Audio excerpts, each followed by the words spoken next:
Hello friends, welcome to my channel. तो दोस्तों, MP पटवारी के सामान्य प्रबंधन की क्वेश्चन सीरीज में आपका एक बार फिर से स्वागत है। आज की इस वीडियो में हम आपको टॉप 50 सामान्य प्रबंधन के वन लाइनर क्वेश्चन लेकर आए हुए हैं।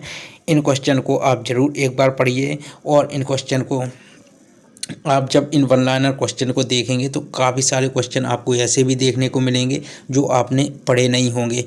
और ये क्वेश्चन वो क्वेश्चन है जो प्रीवियस ईयर में आपके किसी ना किसी व्यापम के एग्जाम में पूछे गए हैं, और कुछ क्वेश्चन मैंने जो मोस्ट इंपॉर्टेंट है, जिनके आने की संभावना है, वो मैंने इसमें ऐड किए हुए हैं। तो चलिए दोस्तों, आज का वीडियो स्टार्ट करते हैं। पहला क्वेश्चन है आपका यहाँ पर, किसी भी कार्य को सुचारू रूप से संपन्न करने के लिए नितांत आवश्यक है। तो क्या नितांत आवश्यक है? तो ध्यान रखना है, किसी भी कार्य को सुचारू रूप से करने के लिए, संपन्न करने के लिए संगठन नितांत आवश्यक है, यह आपको ध्यान रखना है। अगला क्वेश्चन है, समन्वय करना किसके कार्यों में सम्मिलित है? तो समन्वय करना किसके कार्यों में सम्मिलित है? तो यह प्रबंध के कार्यों में सम्मिलित, यह आपको ध्यान रखना है। अगला क्वेश्चन है आपका, यह किसी संस्था, व्यक्ति, देश या समाज तक सीमित नहीं है, यह प्रबंध की कौन सी विशेषता है? तो यहाँ पर पूछा गया है कि प्रबंध किसी संस्था, व्यक्ति, देश या समाज तक सीमित नहीं है। यहाँ पर पूछा गया है यह प्रबंध की कौन सी विशेषता है? तो यह है प्रबंध की सार्वभौमिक विशेषता, यह आपको ध्यान रखना है। अगला क्वेश्चन है आपका यहाँ पर, परिसंपत्ति एवं देनदारियों यानी एसेट्स और लायबिलिटीज का विवरण किसमें लिखा जाता है? तो ध्यान रखना है, एसेट्स और लायबिलिटीज से संबंधित विवरण जो है वह आपका बैलेंस शीट में लिखा जाता है, या बैलेंस शीट में होता है। अगला क्वेश्चन है आपका यहाँ पर, प्रबंध यानी मैनेजमेंट का विशिष्ट अध्ययन इसे क्या बनाता है? तो प्रबंध का विशिष्ट अध्ययन इसे क्या बनाता है? एक पेशा बनाता है, यह आपको ध्यान रखना है। अगला क्वेश्चन है, चुने हुए विकल्पों में से किसी एक के संबंध में निर्णय करना क्या कहलाता है? तो यह कहलाता है निर्णयन, यह आपको ध्यान रखना है। अगला क्वेश्चन है आपका यहाँ पर, नेतृत्व की कल्पना किसके अभाव में कठिन है? तो नेतृत्व की कल्पना किसके अभाव में कठिन है? तो यह अनुयायियों के अभाव में कठिन है नेतृत्व की कल्पना, यह आपको ध्यान रखना है।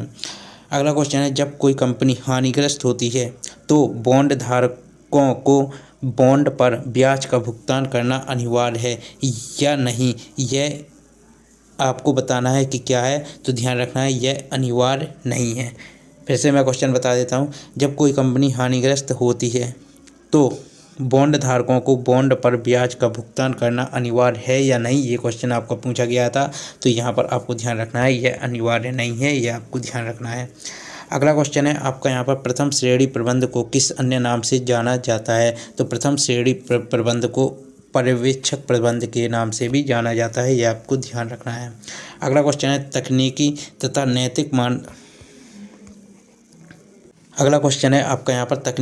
नैतिक मानदंडों के अनुरूप कार्य करता है। कौन कार्य करता है? तो आपको ध्यान रखना है, तकनीकी तथा नैतिक मानदंडों के अनुरूप आपका प्रबंध कार्य करता है, यह आपको ध्यान रखना है। अगला क्वेश्चन है, कार्य शासकीय हो या अशासकीय हो, किसके अभाव में सफल नहीं हो सकता है? तो कार्य शासकीय हो या अशासकीय हो, यह आपका श्रेष्ठ संगठन के अभाव में सफल नहीं हो सकता, यह आपको ध्यान रखना है। संगठन प्रशासन की कौन सी क्रिया है? तो संगठन प्रशासन की पूर्व क्रिया है, यह आपको ध्यान रखना है। अगला क्वेश्चन है आपका यहाँ पर, किसी कर्मचारी को वेतन के अतिरिक्त पुरस्कार स्वरूप राशि प्रदान करना क्या कहलाता है? तो किसी कर्मचारी को वेतन के अतिरिक्त पुरस्कार स्वरूप राशि प्रदान करना आपका प्रोत्साहन कहलाता है, यह आपको ध्यान रखना है। अगला क्वेश्चन है, अधिकार सत्ता के प्रत्यायोजन का अर्थ अधीनस्थों को निर्धारित सीमाओं में कार्य करने हेतु अधिकार प्रदान करने से है, यह कथन किसका है? तो ध्यान रखना है, यह कथन है आपका मिलेट का, यह आपको ध्यान रखना है। अगला क्वेश्चन है, प्रबंध किस प्रकार का प्रयास है? तो प्रबंध आपका सामूहिक प्रयास है, यह आपको ध्यान रखना है। B2B क्या है? तो व्यवसाय से व्यवसाय, या इसको कहें बिजनेस टू बिजनेस, B2B का फुल फॉर्म होता है बिजनेस टू बिजनेस, ये आपको ध्यान रखना है।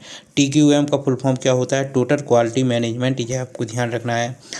अगला क्वेश्चन है आपका यहाँ पर किसी वस्तु के मूल्य निर्धारण को मुख्य रूप से कौन सा तत्व प्रभावित करता है। तो किसी वस्तु के मूल्य निर्धारण को मुख्य रूप से कौन सा तत्व प्रभावित करता है, मांग प्रभावित करती है। तो किसी वस्तु के मूल्य निर्धारण को मुख्य रूप से मांग जो है प्रभावित करती है, यह आपको ध्यान रखना है। अगला क्वेश्चन है आपका यहाँ पर मानव संसाधन प्रबंधन किस रूप में कार्य करता है। तो मानव संसाधन प्रबंधन किस रूप में कार्य करता है, तो ध्यान रखना है यह कार्य करता है शीर्ष प्रबंधन और कर्मचारियों में समन्वय के रूप में, यह आपको ध्यान रखना है। अगला क्वेश्चन है आपका यहाँ पर कि कोई व्यक्ति एक यहाँ पर क्वेश्चन पूछा गया था कि कोई व्यक्ति ए किसी फर्म का साझेदार है, वह उस फर्म को 30,000 रुपये उधार भी देता है। तो इस हेतु वह कोई समझौता भी नहीं करता है, तब ए को कितना ब्याज प्राप्त होगा। तो ध्यान रखना है अगर कोई समझौता, देखिए यहाँ पर लिखा है जहाँ समझौता ना हो तो वहाँ पर फिक्स 6% की दर लगती है, मतलब 6% की दर लगती है। तो आपको ध्यान रखना है 30,000 का 6% कितना होगा, 1,800 रुपये होगा। तो यह आपको ध्यान रखना है। प्रबंधन का कौन सा कौशल कर्मचारियों को प्रेरित करता है। तो प्रबंधन का अंतर्वैयक्तिक कौशल जो है वह किसको कर्मचारियों को प्रेरित करता है, यह आपको ध्यान रखना है। अंतर्वैयक्तिक कौशल जो है वह कर्मचारियों को प्रेरित करता है, यह आपको ध्यान रखना है। अगला क्वेश्चन है विपणन प्रबंध की विचारधारा का जन्म किस देश में हुआ। तो विपणन प्रबंधन की विचारधारा का जन्म अमेरिका में हुआ, यह आपको ध्यान रखना है। व्यवसाय में लेन देन हेतु इलेक्ट्रॉनिक तरीका प्रयोग किया जाता है, यह क्या कहलाता है। तो व्यवसाय में लेन देन हेतु जो इलेक्ट्रॉनिक तरीका प्रयोग किया जाता है इसको हम ई-कॉमर्स कहते हैं। अगला क्वेश्चन है प्रबंधकीय कार्यों को सफलता कुशल संचार पर निर्भर करती है। प्रबंधकीय कार्यों की सफलता कुशल संचार पर निर्भर करती हैं, यह कथन किसका है। तो यह कथन है थियो हेमन का, यह आपको ध्यान रखना है। नकारात्मक अभिप्रेरणा का उद्देश्य क्या है। तो नकारात्मक अभिप्रेरणा का उद्देश्य पूछा गया है, तो क्या है, तो यह है आपका अभिप्रेरित करना पर भय से। तो नकारात्मक अभिप्रेरणा का उद्देश्य होता है अभिप्रेरित करना पर भय से, मतलब भय से अभिप्रेरित करना, यह आपको ध्यान रखना है। अगला क्वेश्चन है संगठन का अर्थ है कर्मचारियों की व्यवस्था करना ताकि कार्यों और उत्तरदायित्वों के उचित विभाजन द्वारा निर्धारित उद्देश्य को सरलतापूर्वक पूरा किया जा सके। यह किसका कथन है। तो यह आपको ध्यान रखना है, यह जॉन एम गॉस का कथन है, यह आपको ध्यान रखना है। अगला क्वेश्चन है औपचारिक संगठन को कितने भागों में विभक्त किया गया है। तो इसको 3 भागों में विभक्त किया गया है, यह भी आपको ध्यान रखना है। अगला क्वेश्चन है रचनात्मक कार्यात्मक संगठन किस प्रकार के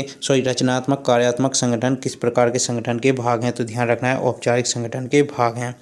अगला क्वेश्चन है आपका यहाँ पर प्रबंध में संप्रेषण के पहले कौन सा कार्य आता है। तो इस प्रबंध में संप्रेषण के पहले अभिप्रेरणा का कार्य आता है, यह आपको ध्यान रखना है। अगला क्वेश्चन है सामाजिक मनोवैज्ञानिक संगठन किस प्रकार का संगठन है। तो यह है अनौपचारिक संगठन, यह आपको ध्यान रखना है। लूथर गुलिक के अनुसार संगठन के कितने सिद्धांत हैं। तो लूथर गुलिक के अनुसार संगठन के 10 सिद्धांत हैं, यह भी आपको ध्यान रखना है। अगला क्वेश्चन है आपका यहाँ पर किसी लक्ष्य अथवा लक्ष्यों के समूह की ओर निर्देशित क्रियाओं में संतुलन बनाए रखना क्या कहलाता है। तो यह कहलाता है नियंत्रण, यह आपको ध्यान रखना है। अगला क्वेश्चन है आपका यहाँ पर उर्विक के अनुसार संगठन के कितने सिद्धांत हैं। तो उर्विक के अनुसार संगठन के टोटल 8 सिद्धांत हैं, यह भी आपको ध्यान रखना है। अगला क्वेश्चन है प्रशासन के ढांचे का निर्माण किस प्रकार की प्रणाली द्वारा होता है। तो प्रशासन के ढांचे का निर्माण आपका पद सोपान प्रणाली द्वारा होता है, यह आपको ध्यान रखना है। अगला क्वेश्चन है आपका यहाँ पर पद सोपान क्या है। तो पद सोपान आपका श्रेणीबद्ध प्रशासन है, यह आपको ध्यान रखना है। अगला क्वेश्चन है किसी संगठन में निर्णय के केंद्र जितने कम होते हैं वह उतना ही अधिक क्या माना जाता है। तो किसी भी संगठन में निर्णय के केंद्र जितने कम होते हैं वह उतना ही अधिक केंद्रीकृत माना जाता है, यह आपको ध्यान रखना है। अधीनस्थों का पथ प्रदर्शन करना क्या कहलाता है। अधीनस्थों का पथ प्रदर्शन करना मार्गदर्शन कहलाता है, यह आपको ध्यान रखना है। अगला क्वेश्चन है आपका यहाँ पर क्या एक ऐसा साधन है जो प्रत्येक के द्वारा लक्ष्यों की प्राप्ति के लिए प्रयोग में लाया जाता है। तो प्रबंध एक ऐसा साधन है जो प्रत्येक के द्वारा लक्ष्यों की यानी गोल की प्राप्ति के लिए प्रयोग में लाया जाता है। ये आपको ध्यान रखना है। अगला क्वेश्चन है, प्रबंध में पेशेवर से क्या तात्पर्य है। प्रबंध में पेशेवर से क्या तात्पर्य है, तो यहाँ पर ध्यान रखना है, प्रबंध में पेशेवर वह होगा जो सुचारू रूप से प्रबंधन कर सके। तो ये आपको ध्यान रखना है। अगला है आपका, भारत में विभागीय संगठन के सिद्धांत को अपनाकर किस शासन व्यवस्था का नमूना प्रस्तुत किया गया है। तो भारत में विभागीय संगठन के सिद्धांत को अपनाकर किस शासन व्यवस्था का नमूना प्रस्तुत किया गया, तो वह है आपका एकीकृत शासन व्यवस्था। यह आपको ध्यान रखना है। अगला क्वेश्चन है आपका यहाँ पर, पर्यवेक्षीय प्रबंधन के किस स्तर पर होता है। तो पर्यवेक्षीय प्रबंध के किस स्तर पर होता है, तो यह होता है सबसे निचले स्तर पर। तो सबसे निम्न स्तर पर यह होता है पर्यवेक्षीय प्रबंध। यह आपको ध्यान रखना है। अगला क्वेश्चन है आपका, पर्यवेक्षीय प्रबंध। तो ये आपका हो गया, टेलर की क्रियात्मक फॉरमैनशिप का विकसित स्वरूप कौन सा है। तो टेलर की क्रियात्मक फॉरमैनशिप का विकसित स्वरूप कौन सा है, तो वह है आपका कार्यात्मक संगठन। यह आपको ध्यान रखना है। अगला क्वेश्चन है, भविष्य की क्रिया का वर्तमान में अनुमान लगाना क्या कहलाता है। तो यह कहलाता है नियोजन या प्लानिंग। यह आपको ध्यान रखना है। राष्ट्रीय हित के स्थान पर स्थानीय हित किस व्यवस्था को दिखाता है, तो यह आपका, इसका राइट आंसर है आपका विकेंद्रित व्यवस्था। राष्ट्रीय हित के स्थान पर स्थानीय हित आपका विकेंद्रित व्यवस्था को दिखाता है। यह आपको ध्यान रखना है। अगला क्वेश्चन है, यह देखना कि कार्य योजना अनुसार चल रहा है या नहीं, यह किसका कार्य है, तो यह है नियंत्रक का कार्य। यह आपको ध्यान रखना है। जब संस्था की भविष्य में आय निश्चित व नियमित हो तब क्या निर्गमित किया जाता है। तो ध्यान रखना है, जब संस्था की भविष्य में आय निश्चित व नियमित हो तब ऋणपत्र व बॉन्ड निर्गमित किया जाता है। यह आपको ध्यान रखना है। अगला क्वेश्चन है आपका यहाँ पर, किस सिद्धांत में संगठन का आकार पिरामिड की तरह दिखाई देता है। तो ध्यान रखना है, पद सोपान सिद्धांत में आपका संगठन का आकार पिरामिड की तरह दिखाई देता है।